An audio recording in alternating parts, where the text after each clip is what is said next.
Education with Shantanu চ্যানেলে তোমাদের সকলকে স্বাগত জানাই। আজকে আমার আলোচ্য বিষয় মাধ্যমিক রেজাল্ট। নতুন নিয়ম অনুযায়ী পাস নম্বর, স্টার মার্ক কত, লেটার কত এবং গ্রেড কত এবং কত পেলে তোমরা কিন্তু পাস করবে সেটা কিন্তু জানাবো আজকের ভিডিওতে। তো মাধ্যমিক পাস মার্ক, গ্রেড, ডিভিশন অর্থাৎ মাধ্যমিক পাস মার্ক, স্টার, লেটার ও গ্রেড পর্ষদের নতুন নিয়ম অনুযায়ী দেখে নাও। স্কুল জীবনের সব থেকে বড় পরীক্ষা হলো মাধ্যমিক পরীক্ষা। মাধ্যমিকের গণ্ডি পেরোলেই ছাত্রছাত্রীরা জীবনের নতুন এক অধ্যায়ে পা দেয়। পরীক্ষার নম্বর ভবিষ্যতে প্রতিটি পদে পদে দরকার হবে। সেই উচ্চ মাধ্যমিকের ভর্তি, সরকারি কোনো স্কলারশিপ পাওয়ার ক্ষেত্রে হোক বা চাকরির পাওয়ার ক্ষেত্রে। আজকের এই প্রতিবেদনে আলোচনা করা হয়েছে মাধ্যমিক পাসের জন্য ন্যূনতম কত নম্বর প্রয়োজন এবং কত নাম্বার পেলে কোন গ্রেড বা ডিভিশন হয়। নতুন নিয়মে বিস্তারিতভাবে কিন্তু আলোচনা করব। মাধ্যমিক পরীক্ষায় পাস নম্বর ও গ্রেড কত সেটা দেখে নিই। মাধ্যমিকে মোট 7টি বিষয় রয়েছে। 7টি বিষয়ের মোট পূর্ণমান হলো 100 নাম্বার, অর্থাৎ সব বিষয় মিলিয়ে মোট 700 নাম্বার, অর্থাৎ প্রতিটি বিষয় কিন্তু তোমাদের 100 করে, তাই 7টা বিষয় মিলিয়ে হচ্ছে কিন্তু তোমাদের 700 নাম্বার। মাধ্যমিক প্রতিটি বিষয়ের নাম্বার দুটি ভাগে বিভক্ত, একটি হলো লিখিত এবং আরেকটি হচ্ছে প্রজেক্ট। লিখিত যার পূর্ণমান হচ্ছে 90 এবং প্রজেক্ট যার মান 10, অর্থাৎ প্রতিটি বিষয়ের মোট হচ্ছে কিন্তু 100 নম্বর। এবং বিষয় এবং তথ্য দেখে নাও। পরীক্ষা পরীক্ষা হচ্ছে মাধ্যমিক বোর্ড পরীক্ষা। বোর্ড হচ্ছে পশ্চিমবঙ্গ মধ্যশিক্ষা পর্ষদ। পাস মার্ক প্রতিটি বিষয়ে 25% নম্বর প্রয়োজন। গ্রেড সিস্টেম এ অর্থাৎ double A plus, A B plus, B C plus, C এবং ডি। আচ্ছা, এই সবকটা গ্রেডের মান কিন্তু আমি বলবো, তো ভিডিওতে কিন্তু লাস্ট পর্যন্ত দেখতে থাকো। যারা চ্যানেলটিকে এখনো সাবস্ক্রাইব করোনি তারা কিন্তু অবশ্যই চ্যানেলটিকে সাবস্ক্রাইব করে রাখো। স্টার পাওয়ার জন্য গড়ে 700 নাম্বারের মধ্যে 525 বা তার বেশি নাম্বার কিন্তু তোমাদের দরকার হবে যদি সবকটা বিষয়ে তোমাদের স্টার মার্ক তুলতে হয়। লেটার পাওয়ার জন্য নির্দিষ্ট বিষয়ে 80% এর বেশি নম্বর কিন্তু তোমাদের দরকার হবে, অর্থাৎ যদি কোনো বিষয়ে তোমাদের 100 নম্বরের পরীক্ষা হয়ে থাকে তাহলে কিন্তু সেখানে তোমাদের 80% অর্থাৎ 80 নাম্বার কিন্তু তোমাদের পেতে হবে। ডিভিশন প্রথম বিভাগ, দ্বিতীয় বিভাগ এবং তৃতীয় বিভাগে কিন্তু 3টে ডিভিশনে কিন্তু ভাগ করা হয়েছে। মাধ্যমিকের পাস নাম্বার কত, অর্থাৎ মাধ্যমিকের পাসিং মার্ক। মাধ্যমিকের প্রতিটি বিষয়ের পাস নম্বর হলো কিন্তু 25, অর্থাৎ একটি বিষয় কিন্তু তোমাদের 25 নম্বর করে যদি পেয়ে থাকো তাহলে কিন্তু তোমরা পাস করছো। অর্থাৎ ছাত্রছাত্রীদের মাধ্যমিক পাস করার জন্য প্রজেক্ট এবং লিখিত পরীক্ষা মিলিয়ে 25 বা তার বেশি তুলতে হবে। যদি কোনো ছাত্রছাত্রীর মাধ্যমিকের কোনো একটি বিষয়ের নাম্বার 25-এর নিচে বা অনুপস্থিত থাকে তাহলে অকৃতকার্য হিসাবে গণ্য করা হবে, অর্থাৎ ফেল হিসাবে কিন্তু তাকে গণ্য করা হবে। তোমাদের আবারও বলে রাখি, মাধ্যমিক পরীক্ষায় কিন্তু তোমাদের 10 নম্বরে কিন্তু প্রজেক্ট থাকে এবং 15 নম্বর যদি তোমরা তুলতে পারো তাহলে এই মোট 25 নম্বরে কিন্তু তোমাদের 100 নম্বরের মধ্যে কিন্তু মোট 25 নম্বর পেলেই কিন্তু তোমরা কিন্তু পাস করে যাবে। যদি কোনো একটি বিষয়ে 25-এর কম অর্থাৎ 24 বা 23 তোমরা পেয়ে থাকো তাহলে কিন্তু কোনোভাবেই তোমাদের পাস হিসাবে গণ্য করা হবে না। বর্তমানে প্রশ্ন কাঠামো এবং প্রশ্নের এমসিকিউ ধরনের জন্য ছাত্রছাত্রীরা ফেল কেউ করে না। খাতায় লিখে আসতে পারলে 1, 2, 5 নম্বর গ্রেস মার্ক দিয়ে বোর্ডের তরফ থেকে কিন্তু পাস করিয়ে দেওয়ার নির্দেশ থাকে।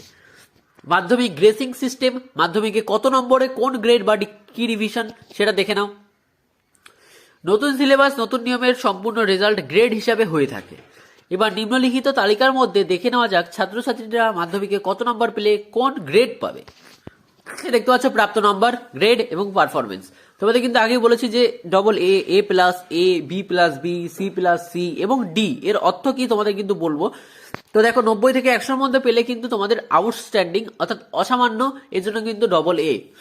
আচ্ছা, 80 থেকে 89-এর মধ্যে পেলে কিন্তু এ প্লাস অর্থাৎ এক্সিলেন্ট বা চমৎকার। 60 থেকে 79-এর মধ্যে পেলে কিন্তু এ অর্থাৎ ভেরি গুড বা খুবই ভালো।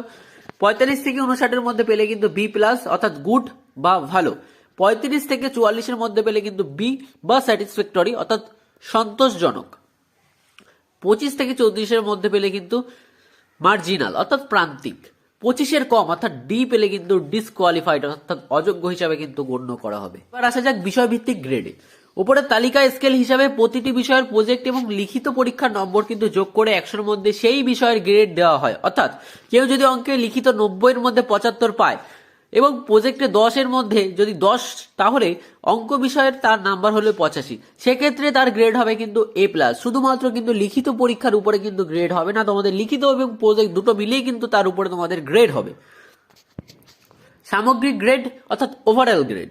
সামগ্রিক গ্রেড হলো ছাত্রছাত্রী মাধ্যমিক পরীক্ষায় 700-র মধ্যে যা নাম্বার পেয়েছে তাকে 7 দ্বারা ভাগ করলে যে নাম্বার হয় তাকে গ্রেডে রূপান্তরিত করলে তাকে সামগ্রিক গ্রেড বা ওভারঅল গ্রেড বলে।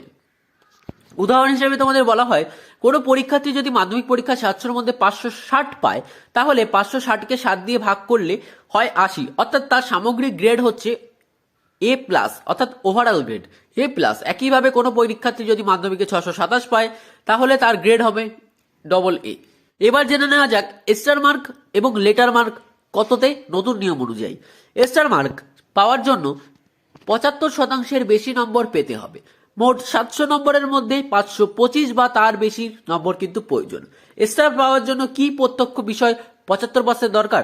না, স্টার পাওয়ার জন্য মোট নম্বরের 75% থাকলেই হবে। কোনো বিষয়ের বেশি কোনো বিষয়ের কম হলে কোনো অসুবিধা নেই। অর্থাৎ এই বিষয়ে আমাকে এত % নাম্বার তুলতে হবে, বা যদি উদাহরণস্বরূপ তোমাদের বলা হয় যে মনে করো তোমাদের বাংলা বিষয়ে 75 পেতেই হবে বা ইংরাজিতে 75 পেতেই হবে, এমন কোনো বিষয় নেই। সব কটা মিলিয়ে অর্থাৎ 7টা সাবজেক্ট মিলিয়ে যদি তোমরা 525 বা তার বেশি পেয়ে থাকো তাহলেই কিন্তু তোমাদের স্টার মার্ক হিসেবে গণ্য করা হবে।